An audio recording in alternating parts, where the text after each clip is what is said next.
Hi అండి. మొన్న గ్రహణం తర్వాత నెక్స్ట్ నేను ఈ విధంగా అన్నీ క్లీన్ చేసేసుకొని సింపుల్గా అయితే పూజ చేసుకున్నాను.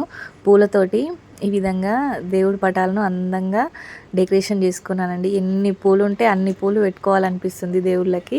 నేనైతే ఎన్ని పూలు ఉంటే అన్ని పూలు సీరియల్గా పెట్టుకుంటూనే వస్తాను. నెక్స్ట్ డేకి అట్లా ఫ్రిడ్జ్లో పెడదామని అనిపిస్తుంది, కానీ మళ్ళీ ఎందుకు దేవుళ్ళకి పెడితే బాగుంటుంది కదా అని చెప్పేసి అన్ని పూలు పెట్టేసుకుంటానండి.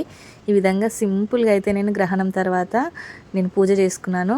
క్లీనింగ్ ఏ విధంగా చేసుకున్నానో కూడా షార్ట్ వీడియోలో పెట్టాను. ఎవరికైనా ఇంట్రెస్ట్ ఉంటే చూడండి. నచ్చితే ఖచ్చితంగా లైక్ చేసుకోండి, ఛానల్ని సబ్స్క్రైబ్ చేసుకోండి. ఈ విధంగా సింపుల్గా అయితే పూజ చేసుకున్నానండి. పూజ చేసుకున్న తర్వాత దీపారాధన అయిన తర్వాత దీపాల దగ్గర ఒక పుష్పం పెట్టుకొని అరటి పండ్లు ఇంకా చిన్న బౌల్లో బెల్లం అయితే నైవేద్యంగా పెట్టుకున్నానండి. ఈ విధంగా అయితే పూజ అయితే చేసుకున్నాను.